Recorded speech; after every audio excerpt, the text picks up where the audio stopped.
know you see the thumbnail, and you're probably thinking, why is Anthony Edwards looking so stressed? And if you've been living under a rock, I'm here to tell you, Edwards got a baby.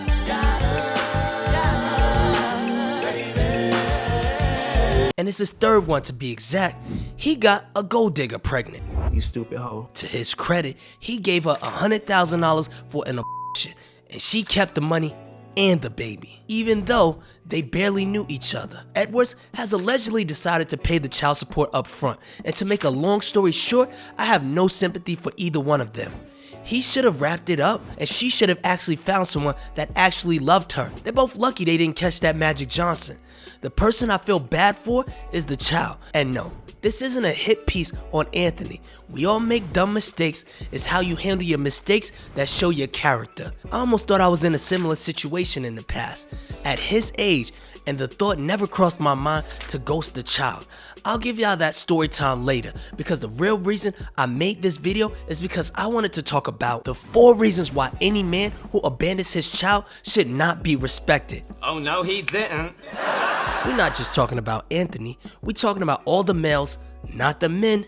Men handle their responsibilities, but all the males making single mothers, respectfully, that's not cool. Listen, sometimes a relationship doesn't work out, so you break up with the mother of your child, and you do your best job co-parenting, because you don't get to break up with your child. Your child didn't choose to be here. And with that said, my first reason is if you help make a kid, you gotta help raise that kid. And no, I don't care if she tricked you, finessed you, or told you she was on the pill. You knew what could happen, and let's be honest, you ain't getting tricked if you use protection. But to be fair, I think it's smart if Anthony Edwards really was able to pay the child support up front. But that kid deserves a father, which brings me to my second reason.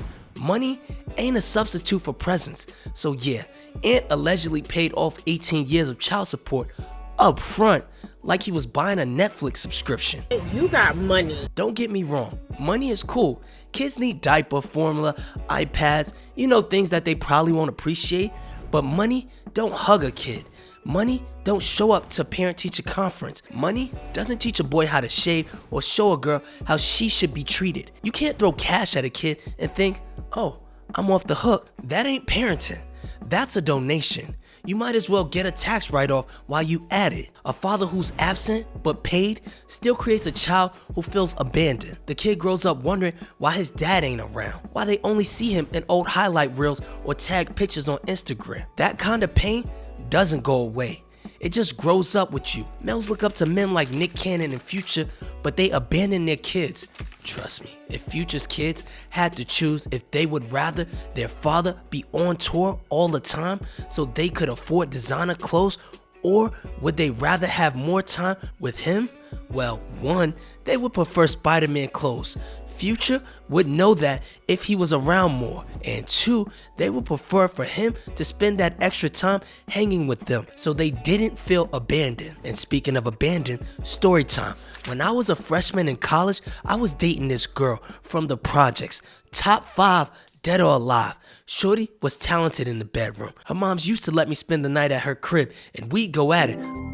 You're here with me now, and I'm harder than I've ever been. I take my time with the touch, because we have all day. I won't rush. I stare at you, and you stare at me. Then I slowly undress you with my teeth. Your body is calling me, so I whisper, so gently. I want to be very rough with you. So be rough with me. And apparently, I wasn't the only one, because the next time I ran into her, she was pregnant.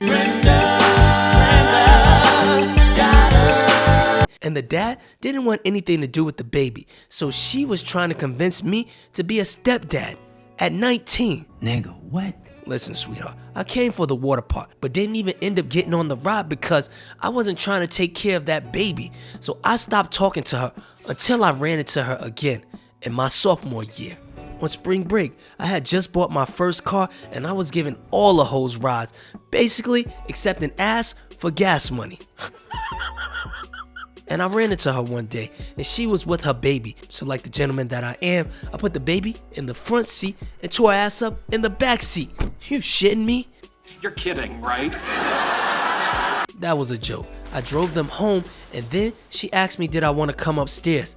And I said no, because I had vowed to myself that any woman crazy enough to ask me to raise a newborn baby that wasn't even mine was way too crazy for me to ever go raw in again. Cause yes, I was hitting that raw, and I don't know about y'all, cause y'all be lying. But for me, once you go raw with a woman, you usually don't go back. So I said no to coming upstairs.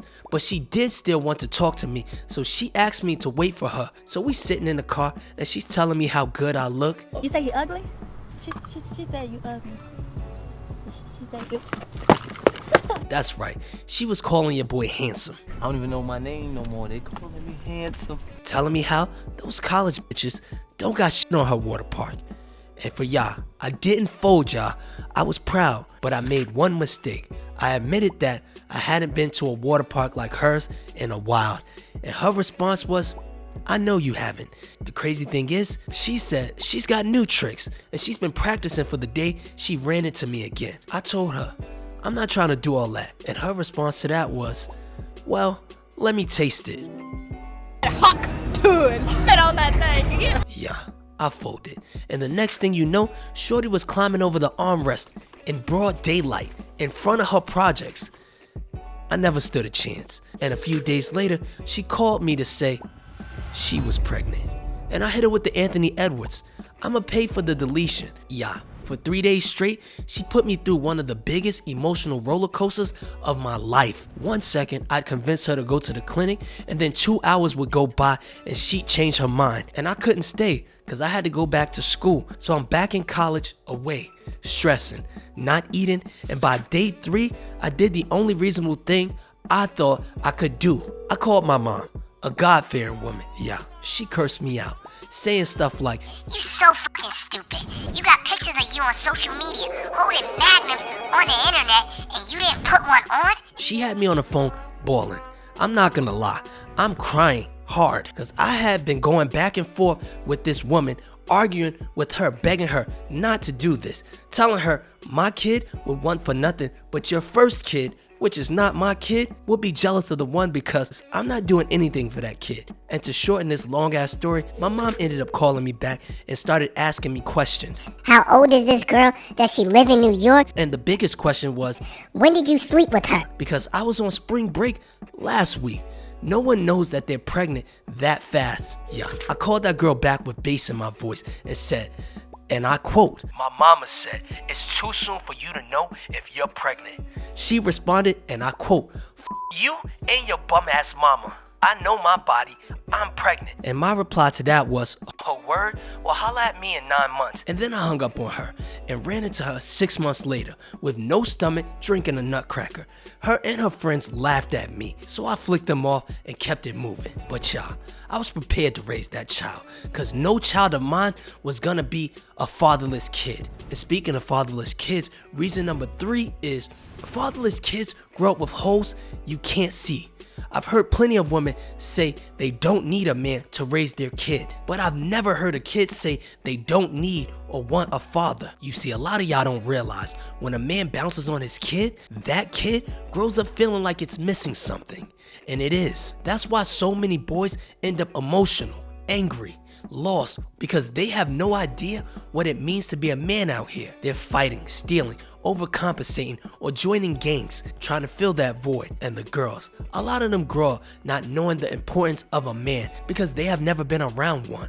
They also tend to pick the wrong man for relationships because they don't know what characteristics a good man has. Because 9 times out of 10, their mama has never had a good man either, so she doesn't know. And the sad thing is, you were the person who was supposed to break that cycle. You were supposed to teach your sons how to be men, your daughters how a woman is supposed to be treated, with respect. But in order for the world to treat her with respect, she has to be a woman worth respecting. Based on how she dresses, how she acts, it all matters. Because I don't care what people say, the world will always judge you. You will judge me, and I'm going to judge you and hold you accountable. And reason number 4 is, I don't respect people who don't take accountability for their actions. Respect is built on trust and integrity, which are earned by one's actions. Abandoning a child is a serious failure in character and accountability. It shows you really don't stand on business. You don't step up when your child needs you. And that's what you will always be known for. When the father subject comes up, I have friends who talk bad about their fathers because they weren't shit. Men who abandon their kids don't just lose respect from others, they lose it from their own bloodline. Imagine you having a son growing up vowing to never be like you. Daughters saying they'll never date a man like you. That's the legacy you leaving. So if you think you're a real man, ask yourself this: would your child agree?